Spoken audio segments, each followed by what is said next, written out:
नमस्कार साथियों, आज हम देखेंगे कि सिद्ध कर इस प्रकार से किया जा सकता है कि किसी त्रिभुज के तीनों अंतःकोणों का योग 180 अंश होता है।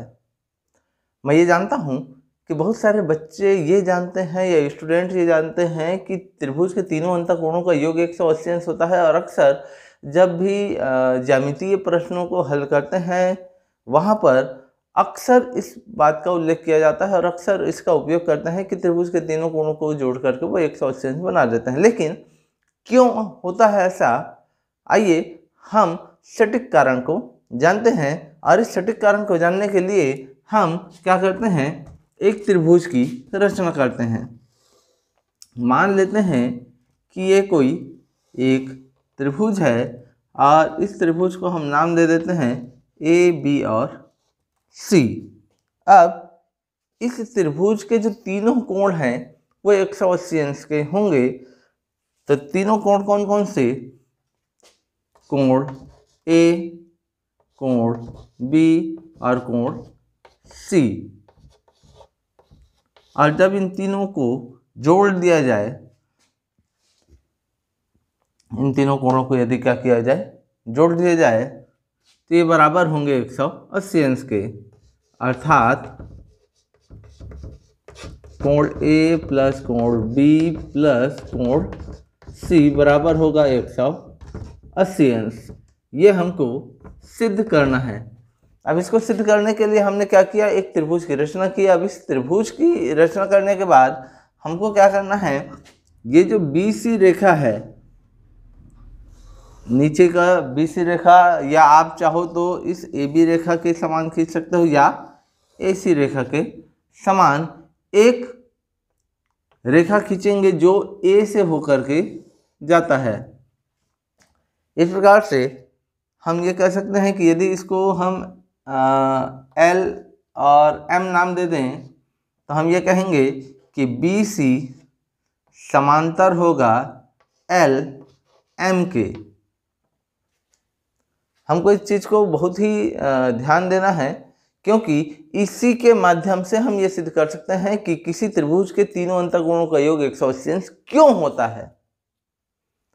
इस कारण को जानने के लिए हमको ये बहुत ही जरूरी है कि हम इस त्रिभुज की किसी एक भुजा, चाहे AB हो, BC हो या CA हो, किसी एक भुजा के समांतर एक रेखा खींचें जो तीसरे शीर्ष के से होकर के गुजरता हो।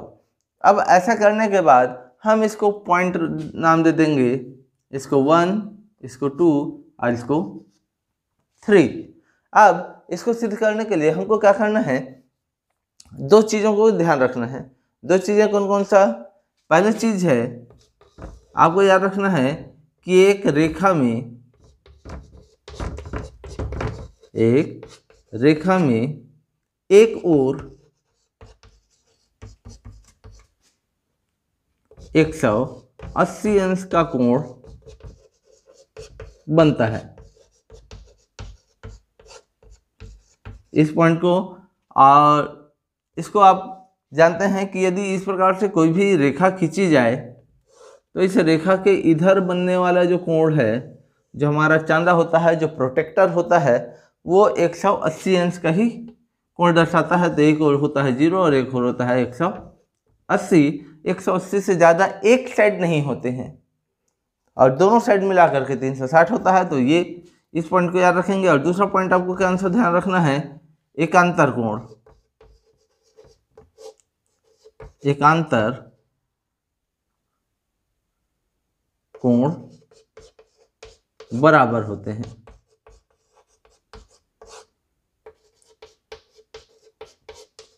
ये दो पॉइंट को आपको याद में रखना है, और जब ये दो पॉइंट आपको याद में रहेगा तो ये एकदम आसानी से बन जाएगा। अब कैसे बनेगा, आइए देखते हैं। इसके लिए हमको क्या करना होता है, देखिए ये LM और ये BC, ये दोनों क्या है, समांतर रेखाएं हैं।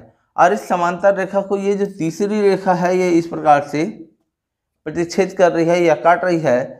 तो ये जो तिर्यक छेदी रेखा है, तो इसके इस ओर बनने वाला जो कोण है वो इस ओर बनने वाले कोण के बराबर होगा, जिसको हम कहते हैं एकांतर कोण, तो यहाँ ये 1 है, यदि हम इसको नाम दे दें 4 और इसको नाम दे दें 5, तो कोण 1 बराबर होगा कोण 4 के।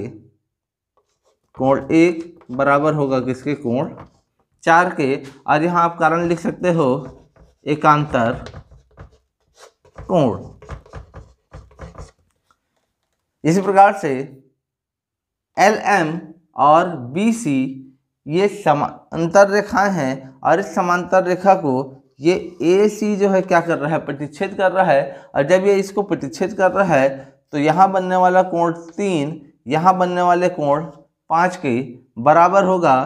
तो हम कह सकते हैं कि कोण 3 बराबर कोण 5। और यहाँ भी कारण सेम आएगा, एकांतर कोण।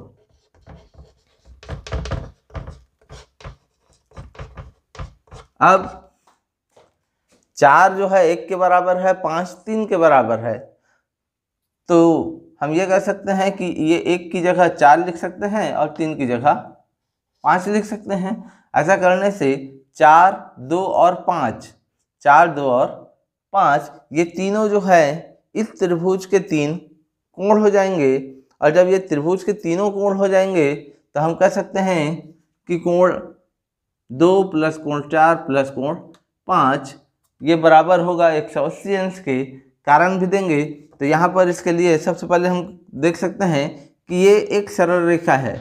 LM क्या है? एक सरल रेखा। और एक सरल रेखा में एक ओर जो है 180 अंश का कोण बनता है। तो यहाँ लिख सकते हैं, हम जानते हैं कि सरल रेखा LM में कोण 1 प्लस कोण 2 प्लस कोण 3 बराबर 180 अंश। भाई एक सरल रेखा में ज़्यादा से ज़्यादा 180 अंश के कोण ही बन सकते हैं किसी भी एक पॉइंट पर। तो ये जो पॉइंट 1 है या A है, इस A पर 3 कोण बन रहे हैं, 1, 2 और 3। तो ये तीनों कोण मिल करके ज़्यादा से ज़्यादा होगा कितना?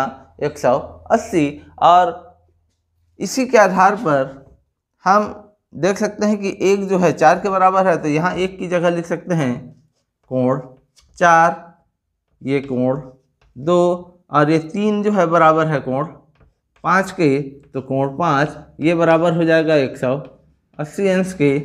आप इसी को लिख सकते हो कोण 4 जो है ये कोण B है, कोण B। ये जो 2 है ये क्या है? कोण A। और ये 5 जो है क्या है? कोण C। तो ये बराबर हो जाएगा 180 अंश के। तो हम कह सकते हैं कि कोण A प्लस कोण B प्लस कोण C बराबर 180 अंश।